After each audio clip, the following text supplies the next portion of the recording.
ಅಶೋಕ್ ಲೇಲ್ಯಾಂಡ್ನ ಹೊಸ ಶ್ರೇಣಿಯ BS6 ವಾಹನಗಳು ಐಜೆನ್ 6 ತಂತ್ರಜ್ಞಾನದೊಂದಿಗೆ ಸಂಯೋಜಿಸಲ್ಪಟ್ಟಿದ್ದು, ಎಚ್ಚರಿಕೆಯಿಂದ ವಿನ್ಯಾಸಗೊಳಿಸಲಾದ ಈಟ್ಸ್ ವ್ಯವಸ್ಥೆಯೊಂದಿಗೆ ಭಾರತೀಯ ರಸ್ತೆಗಳಿಗೆ ಸೂಕ್ತವಾಗುವಂತೆ ಮತ್ತು ಉತ್ತಮ ಕಾರ್ಯಕ್ಷಮತೆ, ಉತ್ತಮ ದರ್ಜೆಯ ಚಾಲಕ ಸೌಕರ್ಯ ಮತ್ತು ಹೆಚ್ಚಿನ ಪರಿಸರ ಸುರಕ್ಷತೆಯನ್ನು ಒದಗಿಸುವಂತೆ ಸಂಯೋಜಿಸಲ್ಪಟ್ಟಿದೆ.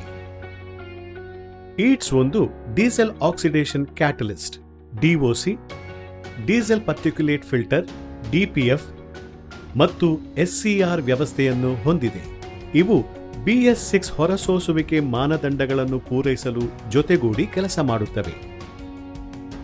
SCR ವ್ಯವಸ್ಥೆಯು ಎಕ್ಸಾಸ್ಟ್ ಪೈಪ್ಗೆ ಒಂದು ಸಣ್ಣ ಪ್ರಮಾಣದ ಡೀಸೆಲ್ ಎಕ್ಸಾಸ್ಟ್ ಫ್ಲೂಯಿಡ್ ಅನ್ನು ಬಿಡುಗಡೆ ಮಾಡುತ್ತದೆ. ಇದು ಎಕ್ಸಾಸ್ಟ್ ಹೊಗೆಯಲ್ಲಿ ಮಾಲಿನ್ಯಕಾರಕಗಳ ಹಾನಿಕಾರಕ ಪರಿಣಾಮಗಳನ್ನು ಕಡಿಮೆಗೊಳಿಸುತ್ತದೆ ಮತ್ತು ಅವು ಪರಿಸರಕ್ಕೆ ಬಿಡುಗಡೆಯಾಗುವ ಮೊದಲೇ ಅಪೇಕ್ಷಿತ ಮಟ್ಟದ ಕೆಳಗೆ ತರುತ್ತದೆ. ಡೀಸೆಲ್ ಎಕ್ಸಾಸ್ಟ್ ಫ್ಲೂಯಿಡ್ನ ಮಟ್ಟವನ್ನು ಡ್ಯಾಶ್ ಬೋರ್ಡ್ ಮೇಲೆ ಒದಗಿಸಿರುವ LCD ಪರದೆಯ ಮೇಲೆ ನೋಡಬಹುದು. ಇದು ಟ್ಯಾಂಕ್ನಲ್ಲಿ ಉಳಿದಿರುವ ಡೀಸೆಲ್ ಎಕ್ಸಾಸ್ಟ್ ಫ್ಲೂಯಿಡ್ನ ಶೇಕಡಾವಾರು ಪ್ರಮಾಣವನ್ನು ಸೂಚಿಸುತ್ತದೆ. ಡೀಸೆಲ್ ಎಕ್ಸಾಸ್ಟ್ ಫ್ಲೂಯಿಡ್ ಮಟ್ಟವು 10%ಗೆ ತಲುಪಿದಾಗ ಡ್ಯಾಶ್ ಬೋರ್ಡ್ ಮೇಲೆ ಒಂದು ಕಡಿಮೆ ಡೀಸೆಲ್ ಎಕ್ಸಾಸ್ಟ್ ಫ್ಲೂಯಿಡ್ ಮತ್ತು ನಾಕ್ಸ್ ದೀಪ ಎಚ್ಚರಿಕೆ ದೀಪವು ಬೆಳಗಲು ಆರಂಭವಾಗುತ್ತದೆ. ವಾಹನವನ್ನು ಸುರಕ್ಷಿತವಾಗಿ ನಿಲ್ಲುಗಡೆ ಮಾಡಿ ಮತ್ತು ಟ್ಯಾಂಕ್ನಲ್ಲಿ ಡೀಸೆಲ್ ಎಕ್ಸಾಸ್ಟ್ ಫ್ಲೂಯಿಡ್ ಮರುಪೂರಣ ಮಾಡಿ. ಟ್ಯಾಂಕ್ ಮುಚ್ಚಳದ ಮೇಲಿರುವ ಸುರಕ್ಷಾ ಕವಚವನ್ನು ಸರಿಸಿರಿ. ಕೀಯನ್ನು ಹಾಕಿ. ಲಾಕ್ ತೆಗೆಯಲು ಕೀಯನ್ನು 90 ಡಿಗ್ರಿ ಅಪ್ರದಕ್ಷಿಣ ದಿಕ್ಕಿನಲ್ಲಿ ತಿರುಗಿಸಿ. ಡೀಸೆಲ್ ಎಕ್ಸಾಸ್ಟ್ ಫ್ಲೂಯಿಡ್ ಟ್ಯಾಂಕಿನ ಮುಚ್ಚಳವನ್ನು ಅಪ್ರದಕ್ಷಿಣ ದಿಕ್ಕಿನಲ್ಲಿ ಕೊನೆಯವರೆಗೆ ತಿರುಗಿಸಿ ತೆಗೆಯಿರಿ. ಅಶೋಕ್ ಲೇಲ್ಯಾಂಡ್ ಶಿಫಾರಸು ಮಾಡಿದ Gulf AUS 32 grade diesel exhaust fluid ಮಾತ್ರವೇ ತುಂಬಿರಿ.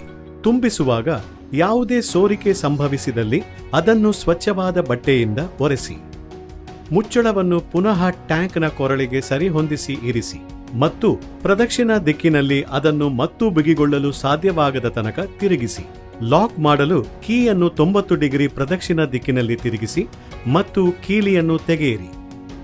ಕ್ಯಾಪ್ ಅಪ್ರದಕ್ಷಿಣ ದಿಕ್ಕಿನಲ್ಲಿ 2 ಸುತ್ತಿನವರೆಗೆ ತಿರುಗಿಸಿ ಮತ್ತು ಕ್ಯಾಪ್ ಹೊರಬರುವುದಿಲ್ಲ ಎಂದು ಪರಿಶೀಲಿಸಿ.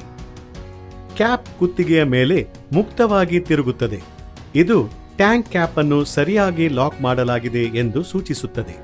ಡೀಸೆಲ್ ಎಕ್ಸಾಸ್ಟ್ ಫ್ಲೂಯಿಡ್ ಅನ್ನು ಮರುಪೂರಣ ಮಾಡದೆಯೇ ವಾಹನವು ಓಡುವುದನ್ನು ಮುಂದುವರಿಸಿದರೆ ಮತ್ತು ಟ್ಯಾಂಕ್ನಲ್ಲಿ ಮಟ್ಟವು 5%ಗೆ ತಲುಪಿದರೆ ಕಡಿಮೆ ಡೀಸೆಲ್ ಎಕ್ಸಾಸ್ಟ್ ಫ್ಲೂಯಿಡ್ ದೀಪ ಮಿನುಗಲು ಆರಂಭವಾಗುತ್ತದೆ ಮತ್ತು ನಾಕ್ಸ್ ಎಚ್ಚರಿಕೆ ಬೆಳಕು ಮಿನುಗಲು ಆರಂಭವಾಗುತ್ತದೆ. EDC ಬೆಳಕು ನಿರಂತರವಾಗಿ ಬೆಳಗಲು ಪ್ರಾರಂಭವಾಗುತ್ತದೆ. ವಾಹನದ ಪಿಕಪ್ ಇಳಿಯುತ್ತದೆ.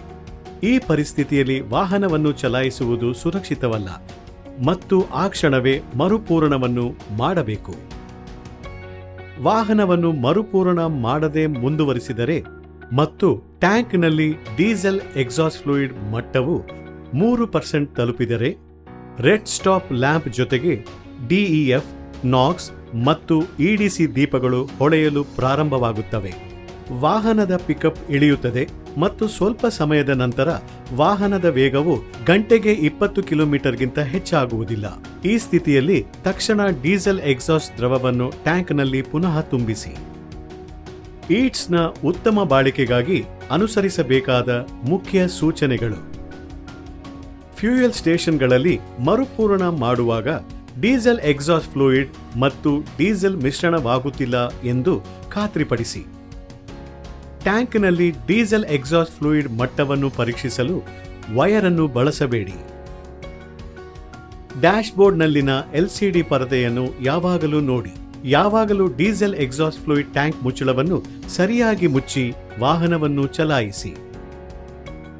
ಇಲ್ಲದಿದ್ದರೆ ಡೀಸೆಲ್ ಎಕ್ಸಾಸ್ಟ್ ಫ್ಲೂಯಿಡ್ ಗಾಳಿಯೊಂದಿಗೆ ಪ್ರಕ್ರಿಯಿಸಿ ಹರಳುಗಳನ್ನು ಉಂಟುಮಾಡುತ್ತದೆ. ಇದು ಈಟ್ಸ್ಗೆ ಹಾನಿ ಉಂಟುಮಾಡುತ್ತದೆ. ಯಾವಾಗಲೂ ಅಶೋಕ್ ಲೇಲ್ಯಾಂಡ್ ಶಿಫಾರಸು ಮಾಡಿದ ಗಲ್ಫ್ AUS 32 ಗ್ರೇಡ್ನ ಡೀಸೆಲ್ ಎಕ್ಸಾಸ್ಟ್ ಫ್ಲೂಯಿಡ್ ಅನ್ನು ಬಳಸಿರಿ. ಅಶೋಕ್ ಲೇಲ್ಯಾಂಡ್ನವರು ಈಟ್ಸ್ ಅನ್ನು ಚಾಲಕರ ಭಾಗವಹಿಸುವಿಕೆಯ ಅಗತ್ಯ ಕನಿಷ್ಠವಾಗಿರುವಂತೆ ಮತ್ತು ಎಲ್ಲ ನಿಯಂತ್ರಣಗಳು ಚಾಲಕರಿಗೆ ಅನುಸರಿಸಲು ತುಂಬಾ ಸರಳವಾಗಿರುವಂತೆ ವಿನ್ಯಾಸಗೊಳಿಸಿದ್ದಾರೆ. ಹೀಗಾಗಿ ಅವರು ನಿರಂತರ ಚಾಲನಾ ಅನುಭವವನ್ನು ಅನುಭವಿಸುತ್ತಾರೆ. ಹೆಚ್ಚಿನ ವಿವರಗಳಿಗಾಗಿ ದಯವಿಟ್ಟು ಅಶೋಕ್ ಲೇಲ್ಯಾಂಡ್ ಚಾಲಕ ತರಬೇತಿ ಕೈಪಿಡಿಯನ್ನು ನೋಡಿ.